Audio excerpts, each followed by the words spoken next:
Good evening. We're ready to get started. Maseches Yoma, Daf Mem Vav, and also part of Mem Zayin Amud Aleph. We're only going to do a small part of Mem Zayin Amud Aleph because, as we'll see, the blots that are coming up, there's some short ones, and the day was tight today in scheduling as well. So we're starting at the top of Mem Vav Amud Aleph as follows. Second line. Amar Rabbi Elazar Mishum Bar Kapara. Rabbi Elazar says in the name of Bar Kapara. Rabbi Elazar was the 3rd century Amora. And he said in the name of Bar Kapara, Omer Haya Reb Meir, Evrei Ola Sheni Tosru. If there were parts of the Ivarim, parts of the limbs of an Ola that were left over Nitosru from the word Nosar, so then Osa Lehen Ma'aracha Bifnei Atzma V'Sodra. Then the halacha is you should make its own fire in order to burn those remaining limbs. And then Bar Kapara adds in the following 2 words, Ve'afilu b'Shabbos. And he says this is true even when it is the Sabbath itself. Says the Gemara, you might have thought that that's a chiddush, but only if you're unfamiliar with brises, because the Gemara says, "My kamash malan." That's not what you included Shabbos to make a ma'aracha. That's not surprising. We light fires on Shabbos in the Beis HaMikdash all the time. My kamash malan, Tanina, we already learned this. 5 lines down, Mem Vav Mem Aleph. What did we learn? The whole Yom, Hayu Sham Arba Ma'arachos. That was our Mishnah. Our Mishnah detailed how many fires there were on the average day. And our Mishnah did not distinguish between weekday and Shabbos. So what type of chiddush is Bar Kapara even adding over here? We know that Shabbos was the day that fires were lit in the Beis HaMikdash. So they made one for the Nitosru, for the Evarish and Nitosru, for a big deal. That's not a chiddush. We're not being lenient on Hilchos Shabbos. That's what we do all the time. So says the Gemara as a response, Amar Rav Avin lo nitzrucha ela psulen. This is a chiddush. This is a chiddush. Let's say you have an animal that's a puzzle. So maybe, Havamina, that maybe if the animal is a puzzle, then that animal you cannot make a ma'aracha for on Shabbos because the animal is a puzzle. So it says the Gemara, that may be true, but vidavka shem mashla behen ha'or. It has to be that the animal at least was somewhat burnt. Mashla, that it had control over, literally, but it was singed. It had to be at least partially singed. Aval, lo mashla behen ha'or, lo. So the Gemara's first approach here is that the reason why we had to say Ve'afilu b'Shabbos, why Bar Kapara said that you're allowed to make a ma'aracha even on Shabbos, the reason why he had to say the words even on Shabbos was to teach us about a case of a korban that's pasul, and a korban that's pasul that had already been singed on the fire, to teach us that that's mutter, to make a ma'aracha for that meat, for that nosar meat, that's mutter. But that's all approach number 1. Here's approach number 2. We're 7-8 lines down on Mem Vav Amud Aleph, and the Gemara reads as follows. Ika de Amre, there are those who say this response was actually a little different. What was the response? Echad ksherin ve'echad psulin. Imash lo behen ha'or in ve'ilo lo. So it says the Gemara, approach number 2 is that no, it's not just that we add in this measure of, it has to be that it was singed in order to be able to make the ma'aracha. It's not only by psulin. It's not only by animals that used to be pasul. Here, this second approach is much more of a chumrah. It's true by all korbanos. The animals have to be at least partially singed in order to then be put on the mizbeach. So then within this Ika D'Amri, the Gemara says, Ve'afilu b'Shabbos, I don't understand. But we have a bigger problem. Tanina, the Hayom Chamesh. I don't understand what's going on here. It says that in the Mikdash that they would light these fires all the time on Shabbos. I still don't understand what the chiddush is. You're saying it's ksherin. The ksher, why did the ksherin have to be partially singed? We have a Mishnah that says b'yom chamesh, that every day b'chol yom chamesh, that there's supposed to be 5 ma'arachos. It says the Gemara, a little bit more than a third of the way down. Amar Ravacha bar Yaakov Isrich. We actually do need it. Why do we need it? Because we needed Bar Kapara to specify that this could be done even on Shabbos, that you can make a special ma'aracha for the extra animal parts. Because Salka Daitza Chamina, I might have thought, Hani Mili, when do we say you're allowed to make a ma'aracha on Shabbos to burn the extra animals? Maybe that's only true when Yom Kippur immediately follows Shabbos, because there, in that case where it's Shabbos followed by Yom Kippur, we have a special built-in halacha. The Chelvei Shabbos, Raven b'Yom Kippurim. So the Chelvei Shabbos, you did the let's say the Korban Tamid on Shabbos, and after Shkia going into Motzei Shabbos, which is now Yom Kippur, there was leftovers from the animals that weren't burnt yet. So there we have a specific din. Aval, maybe I would have thought be'emtza Shabbos, it had been a regular Tuesday. I would have thought maybe no. Be'emtza Shabbos below, might have thought that would not have worked out. Kamash malan, that in fact it is mutter to do so under all circumstances to build that ma'aracha. Amar Rava. Rava says something here does not make sense. This does not pass the smell test. Man hai de lo chaish lekimche. who is not worried about their flour. So this apparently was a colloquialism of the day. When people would sit there and grind their flour, they would pay close attention to make sure it had the right level of refinement. So here he's saying, who's not paying attention to their flour? Namely, who's not thinking things through very thoroughly? Something doesn't make sense here. Why not? Because, says the Gemara, you're trying to come up with all these ukimtas right and left, and Yom Kippur, that's after Shabbat. Why are you getting so complicated? Halfway down, Yom Tanan. Just look at our Mishnah. It says it was done every single day this way. You don't need to come up with a weird ukimta to try and figure it out. It's mutter. It's just mutter because it says b'chol yom. It's every single day. So it says the Gemara kasha. That's taka, a good question. Why then did bar kapara include the words ve'afilu b'Shabbos when we know from our Mishnah that it is the case? We saw two versions. Maybe the only time we say that the meat has to be singed before we build the ma'aracha is if it's possible, and according to the second approach, it has to be both of the psulin and ksherin have to be singed in order to build the ma'aracha. Either way, the Gemara ends with a kasha. But all of this, the Shita of Bar Kapara is argued upon either way. Upliga de Reb Huna, we're 2/3 of the way down, almost 2/3 of the way down, Mem Vav Meral. Reb Huna disagrees with this. To Amar, Tchilasa doche, Sofo eno doche. The beginning process of a korban is doche, Shabbos. That's allowed. You're allowed to, for example, start a korban tamid on Shabbos. That's allowed. However, Sofo, burning the end of the process, burning the evarim of the tamid, that's eno docha, that's not allowed. You're not allowed to do that. And that is the two different shitas. So it's not so clear that it's allowed to be done on Shabbos, machlokes, bar kapara, and Rav Chizda. Either way, we have a problem. I should say we have a lack of clarity because this statement of Rav Huna is very difficult to understand, as we will see right now. Gufa, Amar Rav Huna, tamid, in regards to a korban tamid, we said tchilaso doche, sofo eno doche. Tchilaso doche, namely that the korban itself, the hakrava, the zrikas adam, all of that can be done on Shabbos. But sofo eno doche, that if the animal parts are not burnt and Shabbos kicks in, so then no, those cannot be burned. So says the Gemara, my eno doche. What does it mean when we say that it is not doche? What does that mean? So the Gemara answers in a machloket samarayim. Rav Chizda defines eno doche as follows. Rav Chizda Amar doches ha-Shabbos ve'eno doches ha-Tuma.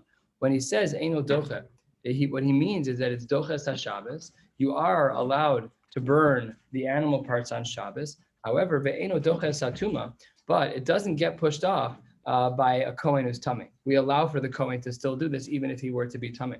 Ve'Rabba, this is a girsa change. Ve'Rabba Amar, what does it mean when it says eno doche? It means that yes, you can be doche satuma. You're allowed to do a korban even if the Kohen is tamei. The eno doche Shabbos, but you're not allowed to be doche Shabbos when it comes to the sacrificial parts of the animal, like all of the nosaros, all the extra limbs of the animals, the evarim updarim. So that's the machlokes that we have here, and Abaye has a big problem with this. Amarle Abaye le Rabba. He says l'didach kasha. Rabba, your shita is difficult. Ule Rav Chizda kasha. So it's very helpful here just to locate the word where it says my eno doche, just 3 lines up, and just keep one finger here because we're going to refer back to it momentarily. So Rabba has a problem. Abaye poses to Rabba a double problem. L'didach kasha, your shita is difficult, and Rav Chizda's shita is difficult as well. L'didach kasha, your shita, what was his shita? Rabba's shita was that it's eno doches ha-Shabbos, that the evarim and pedarim cannot be burned. L'didach kasha, ma'ishna tuma. Why is it that you allowed for tuma, that for a kohen who's tamei to do the avoda? Dichsi, because the pasuk there said b'moado v'afilu b'tuma. We had a drasha with the word b'moado. Okay, great. But if that's true, says Abai to Rabba, then Shabbos nabi b'moado v'afilu b'Shabbos. Why didn't you allow? Why did you say that it was eno doches ha-Shabbos? It's the same exact drasha that we have by Tuma. You were matir by Tuma. If you allow a Kohen to do this on Shabbos, if you allow a Kohen to bring the korban even when he's tamei because of the word b'moado, then you should allow this activity to be done on Shabbos as well, because it is the same exact drasha, which is b'moado. And 3 lines down to the Rav Chizda kasha. What's the question against Rav Chizda? So let's see what it says. What was it that Rav Chizda held? So that's 6 lines up, 8 lines from the bottom of the page. And he says, Rav Chizda said, we're doches ha-Shabbos, but we're not doches ha-Tuma. So the Gemara says, I don't understand Rav Chizda shita. Ma'itna Shabbos, in regard to Shabbos, what does the pasuk say? D'chsi b'moado, and there he said, afilu b'Shabbos. Tuma nami. It also says by Tuma b'moado, and if you were going to be lenient by Shabbos, you should also be lenient by Tuma v'afilu b'Tuma. So how does Rabbah respond to Abaye's double question? the question both against himself, Rabbah, and also against Rav Chizda. So the Gemara answers as follows. We're on the very last line of Mem Vav, Amar Aleph. Amar Lei, he says back to him, Rabbah says back to Abaye, you are incorrect. Lo l'didi kasha, v'lo l'Rav Chizda kasha. It's not a question on my shita. It's also not a question on the shita of Rav Chizda. L'didi lo kasha. Why is it not a kasha on me? You're asking good. It seems like you're asking from a drasha angle. You're looking at the psukim and chumash and saying, hey, these psukim should be read in a certain way. And you might be right about that. He's acquiescing to that. He agrees, except for one thing. There's a second layer to this machlokes, and that is the didilo kasha, because I hold, says Rava to Abaye, sofo kitchilaso, that the end has to be like the beginning. What does that mean? Let's turn to the top of Mem Vav Amud Aleph. Tuma b'tchilaso bar midcha tumahi. The tuma in the beginning, if the kohen is tameh, we're madche the tuma. We push off, we ignore the tuma and allow the kohen to still bring the korban. So because we allow that to happen, so sofo nami doche, therefore by the end we're also lenient, and that's why Rabbah is of the opinion, as we saw on the previous page, that it's doche esatuma ve'eno doche esashabbos. We follow whatever rules there are. So fine. However, Shabbos etchilaso la bar midcha Shabbos, but if Shabbos were to be the beginning, you can't do today's korban tomorrow. You can't do a Friday korban on Shabbos. So therefore, sofo nami, the same would be true by the Avarim and Pedarim. If the Avarim and Pedarim are from Friday, then you can't bring them on Shabbos either. So this explains. This is how Rabbah explains how his shita is not an invalid shita.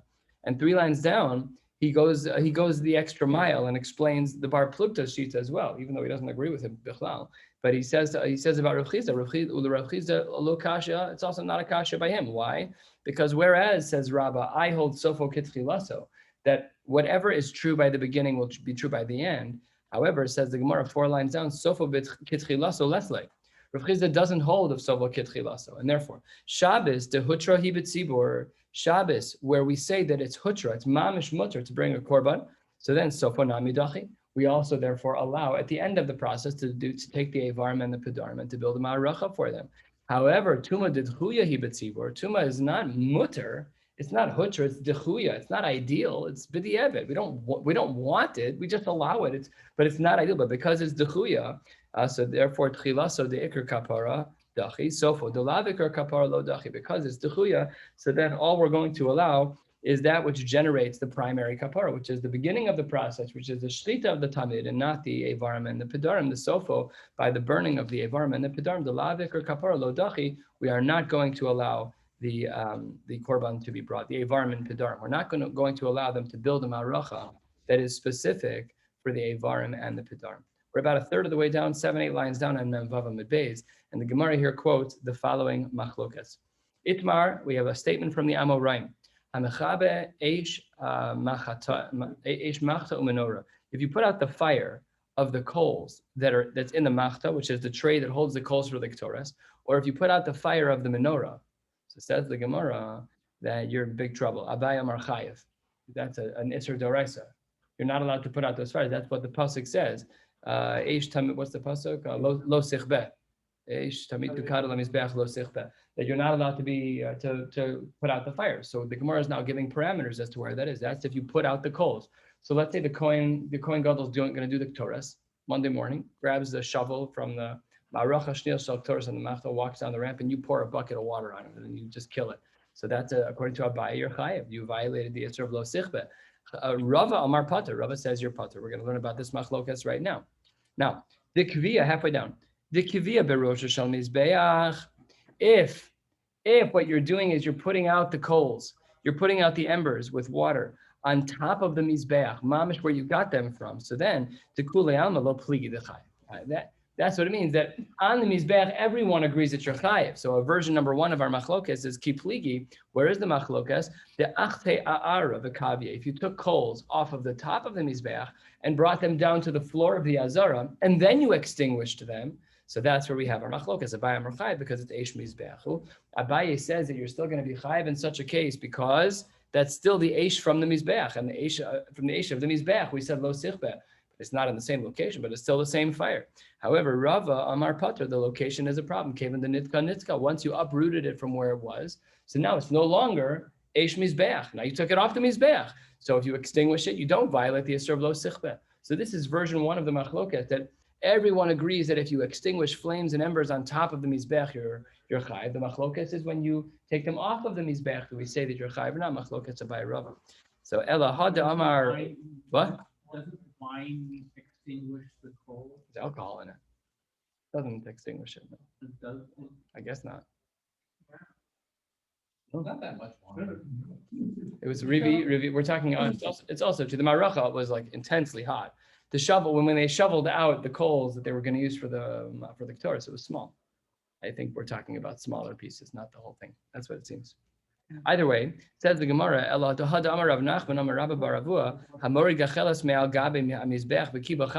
that it can't be. We just tried to say that the machlokas between Abai and Rav about extinguishing coals is when you're off of the mizbeach. On the mizbeach, everyone agrees that you're going to be chayiv. Off of the mizbeach, Abai says chayiv and Rav says pater. Says the Gemara, that's impossible. Rav Nachman explicitly taught that hamorid gacheles, if you take one coal, me'al gabe hamizbeach v'kiba, and you took it off, then you're going to be chayiv. So how then could Rava say pater? So therefore, the Gemara says, Kiman, it seems to be that might work only according to the opinion of Abaye, and there is no way, there's no way, says the Gemara, that we paskin like Abaye. Says the Gemara, Ki Abaye. It can't be that we paskin like him. So the afilu tema kirav. So the Gemara says, you're right, we don't paskin like Abaye. We do in 6 cases, the famous acronym of Ya'al Kegam, and those are the only 6, but this is not one of them. So the Gemara says, you're right, it's not really according to Abaye, afilu tema kirava. We could even say like Rava that you'd be pater. How does it work? Hasam lo intek lemitzvasa. When does Rav Nachman say that if you take off one coal, you're going to be chayiv, and one coal and you extinguish it, you're chayiv? So that's when it's in lo intek lemitzvasa. That's when you took it off the mizbech, it wasn't removed for the sake of doing a mitzvah. But hacha, in our case, the case that's being presented in the middle of this page by the Itmar, the person who put out a flame, and that's why we have a machlokas. My Rava would say that it's pater because it was done for a mitzvah. It wasn't done stam. And ika de amre, some say the other way. The achte ara, the kabie, if you take a coal down from the mizbeach and you bring it down to the floor of the azar and you extinguish it, to kule alma lo pligi de pater. Everyone agrees in that case that you're pater. This is the reverse approach from before. Pligi, where do Rava and Abaye have their machlokas? We're 4 or 5 lines before the end of the parak. The machlokas that they have is on top of the mizbech. What's their machlokas? Abaye Amar Chayev Eish Mizbechu. Abaye says you're going to be chayev because it's Eish that's on the mizbech, and the Rava Amar Pater Kevan the Nitzka Nitzka. So we have to make a little bit of a clarification as to how we understand the case here. When we say that there's no machlokas about extinguishing coals that are taken off the mizbech and are on the floor of the azara. No machlokas, that's you took the coal off of the azara, you went down the ramp and you're standing by the azara and you extinguish it, everyone says you're pater. In this version of the Gemara, we're saying that the only machlokas is on top of the mizbech, but, and this is not stated in the Gemara, but it has to be this way, it has to be pshat, that you took a coal or an ember off of the fire and moved it to the side. Because otherwise Rava doesn't have room for a shita. What does Rava say? Why does Rava say that it's pater if you're on top of the mizbech? That's mamish the pasuk. Eish tamid tukar mizbech lo sichbeh. So how does Rava get away with saying that you're pater? In that case, you're literally on the mizbech. So the Gemara answers, the way you get away with it is kevan de nitzka nitzka. You took it off of the actual pyre itself and you moved it off to the side and then extinguished it. He says that's going to be pater. Mamish has to be over the fire. Says the Gemara, Elahad Amar Rav Nachman Amar Rabba bar Avua. But then the statement of Rav Nachman in this new version makes sense according to nobody. Doesn't make sense according to anyone, because in this new version, we said that everyone agrees that if you take a gachelas off of the mizbech and you bring it down to the floor of the azar, that you're pater. So then what was Rav Nachman talking about saying you're chayiv? Lo ke Abai v'lo ke Rava. That doesn't follow like Abai Shita or like Rava, because in this new version of the machlokas, we said that everyone agrees that when the embers were taken off of the mizbech and brought down to the floor, everyone agrees you're pater. So therefore, says the Gemara, we're going to give the same answer we gave above, but applying it to our new understanding. Hasam lo intik lemitzvasa, hacha intik lemitzvasa. What is Rav Nachman talking about? Rav Nachman is talking about a case where you did not do it for a mitzvah, and in that case, there is no machlokas, you're going to be chayev. Masha'enkin, if you do it for a mitzvah, then you're going to be pater. Hadron Allah, taraf v'kalfi. Yiratum, we should come back to this daf in 7.5 years. Let's start a new amud. We're starting a new amud at a new parak of Siulo. We're continuing the story. We're continuing the story of the avoda of the Beis Hamikdash. And it goes as follows: Mem Zayin Mad Aleph, top word. So tziu lo es hakaf es hamachta. They took out a spoon and they took out a tray for him. Chafan melo chafnav. He was chafan. What does the word chafan mean? So chafan is a verb of scooping up with both hands together. It'd be like this: you take your two hands, you put it, you go into the ktoris and you scoop up, put your hands together, and then lift up. Whatever came out in your hands, that's what was going to be brought in the ktoris. So let's say a heaping mound of whatever it was. It's not that much, but that's what the ktoris was. It says the Gemara. You would scoop it up with a double hand, and then you would put it inside a kaf, inside a spoon of some kind. It was a larger spoon, some type of spoon device. This, if you had very large hands, that was the size of the ktoris. If you had very small hands, that was the size of the ktoris. However it played out, that's what size it was. And then the Mishnah concludes, you would hold the tray of coals in your right hand, and you'd hold the container holding the remnants of the ktoris in your left hand. So you could just picture this scene of him wearing all white, and he's coming down from the Mizbech. The Ma'aroch HaShnei Shel Ktoris has in it the gacheles, it has all the coals. And in the left, he's holding a container that has melo chafnav of the ktoris, and he's walking with these two things at the same time, walking into the mikdash. So the Gemara has a bunch of problems with this Mishnah. We're going to learn almost halfway down, and then we're going to stop for the night, and we'll do the rest on Shabbos. And the Gemara says, it's Thursday, right? Yeah, we'll do the rest on Shabbos. So Machta, says the Gemara, I don't understand. We already spoke about a Machta. Why does he have a new Machta? What's going on here? So it says the Gemara as follows. We already learned about this. Why is there another Machta here? Says the Gemara, Hasam, over there in that Mishnah that you're referencing from Daf Mem Gimel, that was Machta de Gechalim. That was what we were using to hold the coals. The Hacha Machta de Ktoris, here with the shovel was holding the Ktoris. Titanya Hotziu Lo Kaf Rekan Mi Lishkas HaKelim. They would go into the Lishkas HaKelim, into a room where they stored utensils, and they would bring out for the Kohen a kaf rekan, an empty spoon, Machta Gedusha Shel Ktoris. And we see here the language. They'd have a shovel full of Ktoris. And where would they bring it? That was from Milishkas Beis Avtinas. They bring the Ktoris from Beis Avtinas. Remember who Beis Avtinas was? They were the experts in building, in making the actual Ktoris called Pitum HaKtoris. That's what they were the experts in. So we see here that there was more than one Machta. There was a Machta that was for the coals, and there was also a Machta that was for the Ktoris. Chafan, we said in our Mishnah the verb that he scooped down with both hands. Chafan melo chafna v'nostan letoch hakaf hagadol lekaf kama hagadol lefi gadol v'akatan lefi katno v'kach ha'isem. Says the Gemara, Kaf Yom Kippurim lamali. Why do I need a spoon? By the pasuk in Chumash, it says that you're gonna take an extra scoop with your hands. Just carry it in with your hands. Lamali. Melochafna v'hevi amarachmana. The Torah says, barehanded, you're gonna bring in. We just bring it in, just like that. So it says the Gemara, I don't understand. What are you talking about? Mishum delo efshar. There's a logistical problem here. It's not a halachic issue. It's impossible to do what you're suggesting. Hey, the Hechinavi, what do you want him to do? You want him first nail. He's first going to go in and bring the machta. He's going to bring in the coals. The hadar nail. He's going to come back out and then go back in for a second time to bring in the ktores. That's not possible because hava achas amarachman v'lo shtei avos. Because the pasuk only indicates that you should make one entrance into the heichal, into the kodesh, to do this avoda. You're not supposed to go in twice, so that can't be. What do you want him to do? Nishkele lektoris b'chofnav. You want him to hold all the ktoris in his hands. V'nachte lemachta Allah, and then someone's going to balance on top of the ktoris. They're going to balance the hot coals. V'leo, and then you're going to go in. V'leo, you're going to go into the mikdash. But even if that's true, kimati hasam. When you get there, then he's by himself. He's got no one to help him. What's he going to do? Heichi le'abed. What do you want him to do? Nishkele b'shineha. You want him to take the pan in his teeth and like just kind of kneel down and like balance. That can't be. V'nachte lemachta, impossible. Hashta, now that we would have assumed that lifnei melech basar avadam ein osin king, you would never behave this way in front of a human king. That's messed up. You don't carry things in your mouth. It's not normal. That's what you do in a game when you're a little kid. When we were little kids in camp, we played the egg game. You put a spoon in your mouth. You had to hold the egg, walk back and forth across the room. Okay, you do that when you're 8 and when you're in camp, but you don't do that when you're in the Kohen Gadol lifnai v'lifnim. It's not respectful. And if we're not going to do that in front of a melech basar v'dam, then lifnei melech malchei amlachim hakadosh baruch hu alachas kama v'kama hilkach lo efshar, because there's no other option. So therefore, it must be the kevan de lo efshar abdina k'de ashkechad b'nesim. He would follow the methods that was used by the nesim, which is a method that we see here, and he would walk in carrying two things. We'll stop right here and pick up in Yirtzeh Hashem on Shabbos, an hour before Mincha. Wishing you all a beautiful Shabbos. Next week Mirza Hashem will be live on Zoom at 8:40 from Cancun. I'll try to keep the background, not so Cancun-y. What are the background? So is it